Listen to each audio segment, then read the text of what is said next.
प्यारे बच्चों, कल हमने आपको पढ़ाया था कि एलिमेंट को कैसे बांटा जाता है। तो एलिमेंट को भौतिक अवस्था के आधार पर तीन प्रकार में बांटा गया है और रासायनिक अवस्था के आधार पर भी तीन प्रकार में बांटा गया है। तो यहाँ पर देखिए, कहने का मतलब है कि भौतिक अवस्था के आधार पर जो एलिमेंट की जो संख्या है कितना, 116, जिसमें से सॉलिड होते हैं 103 ठो, गैस होते हैं 11 और लिक्विड होते हैं 2, और इसमें मेटल जो होता है 91, मेटलाइड होता है 7 और नॉन मेटल होता है कितना, 18। अब इन सब के बारे में हम आपको अलग अलग से बताएंगे। कल हम आपको एलिमेंट पढ़ाए थे, यानी तत्व पढ़ाए थे। तो तत्व को अब हम क्लासिफिकेशन कर रहे हैं मेटल, नॉन मेटल और कुछ मेटलाइड में। अगले वीडियो में हम आपको बता चुके थे कौन चीज, सॉलिड, लिक्विड और गैस। प्यारे बच्चों, इधर देखिए, हमने आपको अलग अलग क्लासिफिकेशन करके बताया था। अब क्या कर रहे हैं, सबका परिभाषा आपके सामने है बोर्ड पर। तो मैंने आपको सबसे पहले लिखा है कौन चीज, धातु को अंग्रेजी में कहते हैं कौन चीज।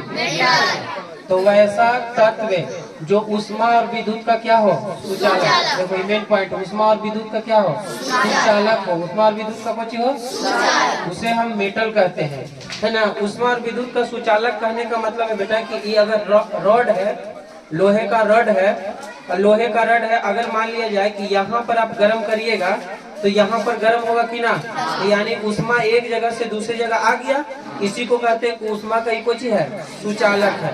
अगर यहाँ पर करंट सटाएंगे तो यहाँ पर छूएंगे तो करंट मारेगा कि ना, तो हम इसीलिए कहते हैं इसको कि विद्युत के कुछ है, सुचालक। सुचालक के मतलब कि एक जगह से दूसरी जगह जाना, मतलब एक जगह से दूसरी जगह ऊष्मा या करंट का जाना, उसी को क्या कहते हैं, सुचालक। तो ये इसके अंदर ऊष्मा और विद्युत दोनों जा सकता है। जैसे में भाई देखिए, अच्छा ये ठोस अवस्था में, कौन अवस्था में, जब ये ठोस रहेगा तो मेलिएबल एवं डक्टाइल होता है। मेलिएबल के मतलब होता है कि इसको पीट करके पतला चादर ऐसा बना देना। जैसे हाँ, मेलिएबल का मतलब होता है आघातवर्धन्यता इसको हिंदी में बोलते हैं, है ना। यानी कि इसको पीट करके क्या बना देना, पतला चादर के तरह बना देना। जैसे मान लिया जाए कि एगो सिक्का मिल गया, 5 रुपया का सिक्का, और उसको क्या करे, नीचे से एगो लोहा रख करके ऊपर से हथौड़ी से मार रहे हो, ठीक है, तो चिपटा होगा कि ना होगा। तो चिपटा होना यानी पतला होने को क्या कहते हैं, मेलिएबल कहते हैं। यानी कि चिपटा होने को क्या कहते हैं, मेलिएबल। पतला चादर ऐसा बन जाना, उसको हिंदी में कहते हैं आघातवर्धन्यता, है ना। डक्टाइल का मतलब होता है बच्चों, उसको खींच करके पतला तार ऐसा बना देना। खींच करके क्या कर देना, जैसे आप चिमकी लहराते होंगे कभी, तो चिमकी लहराते तो उसका लहरने के बाद जो गिरता है तो तार ऐसा निकलता है कि नहीं, तो खींच करके तार ऐसा बना देना, है ना। इसी को क्या कहते हैं, डक्टाइल। इसको कहते हैं तन्यता, कुछ कहते हैं हिंदी में। तो धातु क्या है, इसका गुण है कि ऊष्मा और विद्युत का कुछ है, और गुण है कि ये जो ठोस अवस्था में जब रहेगा ये, तो ये मेलिएबल होगा और कैसा होगा, डक्टाइल होगा। कौन कौन धातु होता है भैया, हमने आपको अभी बताया कि धातु करीब 91 गो है, करीब कितना है, जिसमें ही हो गया सोना, चांदी, तांबा, लोहा, सोडियम, पोटेशियम, कैल्शियम, है ना। अब इसको देखिएगा, एकदम याद रखिएगा, पूछता है कि वह कौन ऐसा धातु है जो द्रव अवस्था में रहता है। पारा धातु होते हुए भी द्रव है, कुछ है, यह टीन, ठीक है। तो इपारा जो रहता है ना, थर्मामीटर में रहेगा, कहाँ रहेगा, थर्मामीटर में, देखा ना बखाना पे वाला ओकरा में। लेकिन ये कौन अवस्था में रहता है, धातु। देखो ये लोहा है ना, अरे लोहा है ना बाबू, तो ये लोहा जो हो गया, ये कोची है, लोहा जो है ठोस है कि द्रव है, गैस है। तो अधिकतर धातु ठोस रूप में रहता है। एक ही वो धातु है जो कौन रूप में रहता है, याद रहेगा। चलिए अगला जो है बबुआ कोची है, अधातु। अधातु किसे कहते हैं, उसी का अपोजिट गुण जो है, इसका अपोजिट गुण जो है इसमें होता है। वैसा तत्व, ये सब तत्व के ना प्रकार है बाबू, वैसा तत्व जो ऊष्मा और विद्युत के कोची होता है, कुचालक होता है। कुचालक के मतलब, अगर मान लीजिए कि देखिए ये जो है स्केच पेन जो है, ये बेटा अधातु है कि धातु है, क्योंकि प्लास्टिक का है। अगर यहाँ पर गर्म करिएगा तो यहाँ गर्म हो जाएगा। हम लोग क्या करते हैं, अभी जाड़े के दिन है तो हम लोग जाड़े के दिन में क्या करें, चप्पल उप्पल कूड़ा पर से लिए आए और लहरा रहे, प्लास्टिक की चप्पल है तो लहरता है, तो धुआं लहरता है तो यहाँ गर्म लगता है। और देखते हैं घर में जो कुकर वगैरह रहता है उसमें प्लास्टिक का हैंडल या लगा रहता है कि नहीं, ताकि घर में माँ बहन खाना पकाए तो उसका हाथ जले ना, क्योंकि कुकर में पेंदी में जल रहा है, पेंदी में आग जा रहा है, तो उसको हैंडल में भी तो आ जाएगा उसमें ना, और पकड़ेगा तो कहे ओ माय गॉड मैं तो जल गई। तो ये सारी समस्या है कि ना, इसीलिए प्लास्टिक में क्या होता है, हाँ प्लास्टिक का हैंडल लगाते हैं, यानी कि प्लास्टिक में उष्मा एक जगह से दूसरी जगह नहीं जाता है। तो प्लास्टिक हो गया, रबड़ हो गया, ये सब कोची है, अधातु है। कोची बाबू, वैसा तत्व जो उष्मा और विद्युत का कोची होता है, वो चालक मतलब उसमें एक जगह से दूसरी जगह उष्मा या करेंट नहीं देता है। करेंट वाले तार पर जो होता है तार, उस पर प्लास्टिक का कवर लगता है ना, ताकि कोई टच भी कर दे तो उसको करेंट ना मारे। अच्छा, इसे इंग्लिश में कहते हैं नॉन मेटल। यह मेलिएबल एवं डक्टाइल नहीं होता है। तो कैसन होता है भैया, ये भंगूर होता है। कैसे होता है, भंगूर के मतलब होता है बेटा चूर चूर हो जाना। भंगूर के मतलब जैसे आप क्या करिए, जैसे मान लीजिए कि आपने ये देखा है मोतीचूर के लड्डू, उसको अगर हल्का सा थोड़ी मारिएगा तो चूर हो जाएगा, चूर चूर हो जाएगा कि ना। अच्छा आप देख, आप दीपावली में आप क्या किए होंगे, सांप एगो आता है लहरावे वाला, तो लहरता है तो बड़का लंबा इसे पूंछ निकलता है कि ना, उसको आप अगर छुइएगा तो चूर चूर हो जाएगा लहर हल्का को। और उसने चीज को क्या कहते हैं, भंगूर हो जाना। अच्छी हो जाना, सबको ना दिखता है लहरे के बाद। ये इतना बड़ा पेपर लहराओ और लहरे के बाद वो पेपरवा के रखवा को छुइएगा तो तुरंत क्या हो जाएगा, चूर। तो ऐसे चीज को क्या बोला जाता है, यह ठोस एवं द्रव और गैस तीनों रूप में पाया जाता है। ठोस भी पाया जाता है, द्रव में भी आओ, जैसे कार्बन हो गया, सल्फर हो गया, ये सब ठोस रूप में है। ब्रोमीन जो है ना, ये द्रव रूप में है। कौन रूप में है, ब्रोमीन हो गया। अब गैस जितना है सब तो गैस में देखो इधर लिखल है, hydrogen helium neon, argon, krypton, xenon, radon, है ना, नाइट्रोजन, ऑक्सीजन, फ्लोरीन, क्लोरीन, ये सब कौन रूप में पाया जाता है, ये सब गैस रूप में है। कौन रूप में है बबुआ, देखिए तो टोटल मिलके कितना होता है, 18 गो। टोटल कितना होता है, ई हो गया 1 2 3 4 5 और बाकी सब गैस ये पर लिखल है। तो टोटल मिलके क्या हो गया, 18 गो। अब आते हैं बबनी उप धातु पर। आ रहा बेटा समझ में तुमको, हाँ। वैसा तत्व जिसमें धातु और अधातु दोनों का गुण पाया जाता है। वैसा तत्व जिसमें धातु और अधातु दोनों का गुण पाया जाएगा, उसे हम क्या कहेंगे। देखो पहले जो होता था बाबू, 2 तरह के जेंडर होता था, एगो मेल और एगो फीमेल। अब एगो आ गया ट्रांसजेंडर आ गया कि ना। अब हर चीज में ट्रांसजेंडर आ रहा है। धातु अधातु एगो को चीज उप धातु, चालक अचालक एगो को चीज अर्धचालक, मेल फीमेल एगो बिचवा है ना जी। तो सब चीज में आपको आ रहा है।